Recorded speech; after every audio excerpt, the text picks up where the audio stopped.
அவள் வித்தைக்காரிதான் போலும். வெறும் சாயத்தை சீனில் கலந்தே வசியம் வைத்து விடுகிறாளா?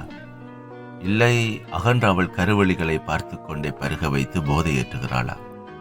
எது எப்படியோ, அவள் கைப்பக்குவம் என்னை கரம் பிடித்ததில் நான் பாக்கியம் பெற்றேன். இந்த தேநீர் பொழுதுகளுக்காக அதிகாலை அவளின் கைப்பக்குவத்தில் கமகமக்கும் தேநீர் என் உற்சாகத்தை இருமடங்காக்கும். தேன் சகனி, அதுதான் அவள் தரும் தேநீர். அவளின் பக்கம் ஈர்க்க என்னை சாய்க்க அதிக சிரத்தை எடுத்ததில்லை. குட்டை ஆடையில் குனிந்து நிமிர்ந்து அழுங்கி குலுங்கி அழகை காட்டி ஆளை மயக்கும் எந்த மினக்கடல்களும் இல்லை. ஒரு கப் தேநீரோடு அளவான புன்னகை சேர்த்து அங்கே நிற்பாள். அவ்வளவுதான். இனிமேல் நான் வசீகரிக்கப்பட்டவன். பல நேரங்களில் சமையல் அறைக்கே வா என்றழைக்கும் அவளின் தேநீர் வாசமும் அவள் உடல் வீசும் வாசமும். ஒரு கப் தேநீரை காட்டி அவளுக்கு வேண்டியதை சாதித்துக் கொள்வாள்.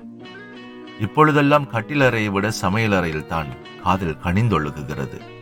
இஷ்டம் போல என்னை எடுத்துக்கொள்ள அங்கேதான் அவளுக்கு வசதியாயிருக்கிறது.